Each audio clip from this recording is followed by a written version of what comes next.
Ito yung ulam po natin mga ma'am sir, ang napakasarap na miswa na may patula. Siyempre naman, di mawawala ang sardinas, yung ating pong pangsahog dito.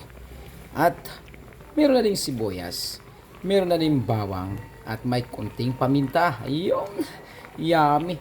Ang ginawa po natin mga ma'am sir dito, hindi ko po gumamit ng mantika, hindi ko po naggisa. Yung sardinas po na ayun, tomato sauce. Ayun na po, diniritso ko po. Nilagyan lang po ng sibuyas, kinagyan ng bawang. Ito na siya, diretso. Oh. At konting asin. Wow! Sarap talaga nito. Yan o.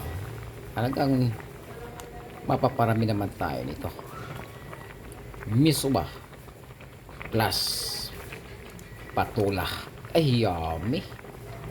The best. Sarap. You know,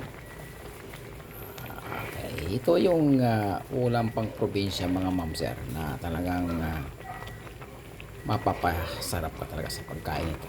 You know, yun, ito yung sardinas gamit ko. Yan. Yan, walang mantika ito.